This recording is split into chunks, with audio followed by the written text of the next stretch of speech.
Mõtle sellest kui ajukinost. Kui sul on kogu aeg see 500 lehekülge ees, siis see võib tunduda aukartust tekitav. Kui ma lihtsalt muusikat kuuleksin trennis, siis ma mõtleksin, et ma ei viitsi enam, ma teen natuke vähem, ühe seeria vähem. Hi, I'm Lucas, and here's how to do an audiobook. First, you need chapstick because your lips are going to get dry. Second, you need water for the same reason. Next, put on some headphones for purely aesthetic purposes. Then hit record and just try to sound sexy. Generatsioonide kaupa on räägitud ühte ja sama juttu.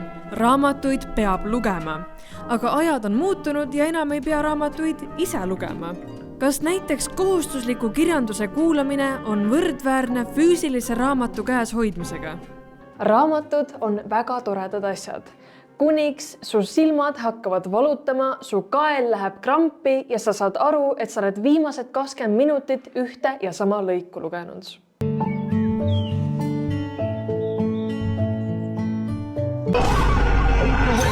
Audioraamatud pole probleemi. Sa loed samal ajal, kui sa jalutad, koristad või ka siis, kui sa kell 2 öösel pimedas toas lage vahid. Aga oote, kas audioraamatud on ikka paremad kui vana hea lugemine? Või jääme me millestki ilma, kui me neid füüsilisi lehti ei lappa? Everyone knows that actually reading is reading a physical book and listening to an audiobook and ebook don't count as reading. Me ilmselt tapame osade potentsiaalsete lugejate tuleviku lugemised sellega ära, kui me neid paneme lugema asju, mis neile ei meeldi. Does listening to an audiobook count as reading? If you say, oh, I've read that book and you've just listened to it, me and you have consumed the same content. Ma ei saa eirata fakti, et audioraamatutel on päris palju häid omadusi. Eesotsas võimalusega mitut asja korraga teha. Selles suhtes aeg on raha ja meil pole niikuinii kumbagi. Ka inimesed, kellel on tihedad graafikud, tahavad raamatuid lugeda. Kuulate. Mida iganes. Plus inimesed, kellel on ATH, on öelnud, et audioraamatuid on neil kergem tarbida. There are so many people out there who can't access written literature for myriad reasons, and for them being able to listen to a book is a godsend. Arvangi, et see on ligipääsetav meedium. Sa ei pea seda kaasas kandma, telefonis, eks ole, ta on sul kogu aeg olemas. Sa saad teda kuulata lühikeste juppidena, sa justkui ei kohusta ennast selleks, et kui sa võtad selle raamatu kätte, siis sa pead selle läbi lugema. Ja hääl annab raamatule elu sisse. Hea pealelugeja annab karakteritele iseloomu ja emotsiooni sellisel viisil, millega su enda sisemine hääl alati hakkama ei saaks. Mulle meeldib audioraamatute puhul see, et ma saan lisaks e-raamatule sellise emotsiooni kaasa, mis mul tavalist raamatut lugedes tekib ainult peas. See ongi täiesti teine meedium, ta annab nagu mingisuguse sellise lisamõõtme juurde, mida tavalises raamatus ei ole. Kui mõelda ja ajas jupp maad tagasi minna, siis alati ei eksisteerinud kirjutamist. Kunagi oli aeg, kus inimesed jagasid omavahel informatsiooni rääkides, häälitsedes. Selle loogika järgi on audioraamatud meie jaoks naturaalsemad kui lihtsalt paberi vaatamine. Aga ära veel torma oma raamatuid jaanilõkkesse viskama, sellepärast et on päris palju auke, mida audioraamatut täita ei suuda. Audioraamatute puhul on küll see, et enamasti keskendutakse narratiivile või loole, mis seal toimub, et ma isiklikult soovitaks kuulata võib-olla sükseid mitte nii poeetilise keelekasutusega teoseid, et see annab meile võimaluse siis keskendudagi nendele sündmustele ja tegelastele ja nende häälele võrreldes siis mingite, ütleme, proosalistemate tekstidega, mis vajaksid kas lause ülelugemist või korduvat lugemist, tempo vahetamist, mida me audioraamatus tihtipeale kontrollida ei saa. Ja, võib-olla ma soovitaks esiteks žanrite vaates, et mulle tundub, et iga žanr ei sobi audioraamatuks. Et ma isiklikult ei ole saanud hakkama sellega, et ma kuulan mingisugust väga asjalikku populaarteaduslikku raamatut audioraamatust, et siis ma kaon kohe ära, et ma ei suuda sinna jääda. Ehk siis ma eelistan ilukirjandust kuulata ja siis mulle väga meeldivad need raamatud, kus autor ise loeb seda raamatut peale. Mõlemad aktiveerivad su ajus mingeid osi. Audioraamatute kuulamine aktiveerib kuulmiskoore, keeletöötlemise piirkonnad ning selle aju osa, mis tegeleb vaimse kujutlusvõime ja mäluga. lihtsalt öeldes, kui sa oled halb kuulaja, võib audioraamatute kuulamine neid oskusi aja jooksul parandada, sest sa treenid oma aju infot vastu võtma ja mõtestama läbi heli. Päris raamatud löövad su ajus pirni põlema veel rohkemates piirkondades, eelkõige nendes, mis vastutavad keeleprotsesside, visuaalse äratundmise ja mälu salvestamise eest. Aga kuidas need erinevad selles mõttes, et kas ma jätan midagi rohkem meelde, kas ma mõtlen sügavamalt? Üldiselt uuringud on näidanud, et see oleneb individuaalsel tasemel rohkem kui laias laastus. Erinevus ongi selles, et kui me võtame traditsioonilise raamatu, siis on meie tähelepanu rohkem seal, me oleme justkui aktiivsemad osalejad selles protsessis ja audioraamatul tuleb tähelepanelik olla siis nende kõikvõimalike segajate suhtes, mis tulevad. Et kõik, mis me saame väljaspoolt, et audioraamatuid harva kuulatakse ju niimoodi, et minnakse lamama ja pannakse see raamat lihtsalt käima, et kogu tähelepanu on selle audioraamatu peal. Nii et jah, kui sa kuulad oma audioraamatut 2-kordsel kiirusel tolmuimega mürades, ei pruugi sa seda süžeepööret tajuda samamoodi nagu istudes vaikselt päris raamatuga. Ja see ei ole minu mingi isiklik arvamus, sellest on tehtud korduvalt uuringuid. Klass tehakse pooleks, ühed loevad ja teised kuulavad täpselt sama materjali ja alati need, kes kuulavad, saavad palju halvema hinde. Tahtsin ka enda peal proovida seda eksperimenti. Mul on kuldkalaga samal tasemel mälu, nii et tulemused võivad olla päris huvitavad. Oli hea lugu muidugi. Mina küll oma tooli otsa peal.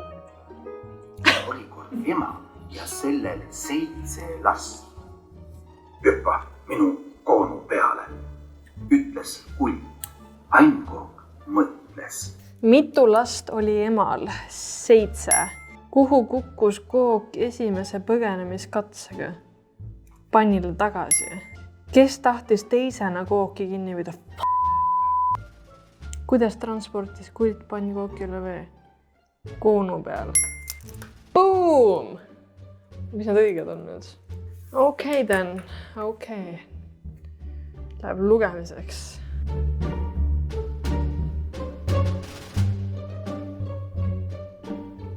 Kelle vaatepunktist on lugu kirjutatud? Põrgu Eide. Milliseid hommikusi toimetusi tegi Põrgu Eit loo alguses? Tegi vist süüa. Kuidas reageeris Põrgu Eit uudisele Kalevipoja lähenemisest? Valmistas ette võlujoogid. See jutt, mis ma kuulasin, oli ilmselgelt nagu mingi väike lastekas ja see oli, ma arvan, lühem ja seal ma sain ikkagi ühe vale vastuse, aga see tekst oli mingi Kalevipoja stuff ja siin oli rohkem küsimusi ja ma sain need kõik õiged, nii et cool! Audioraamatutega on ka välja tulnud selline probleem, et mõtted kipuvad rändama minema lausa vastu tahtmist.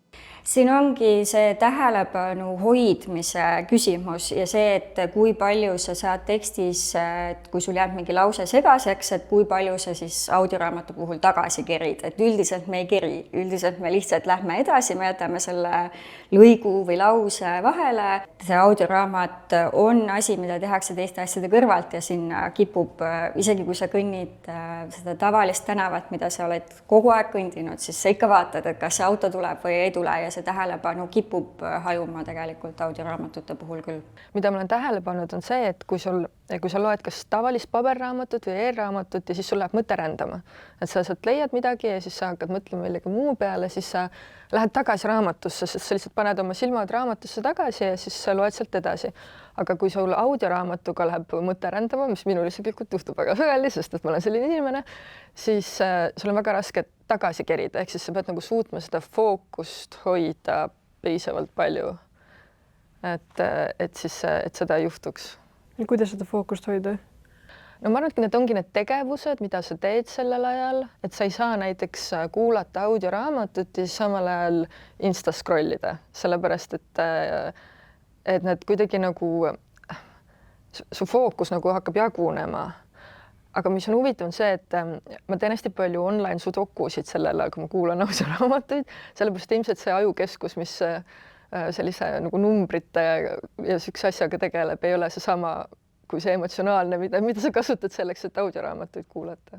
Kui poleks teid, mul poleks minna.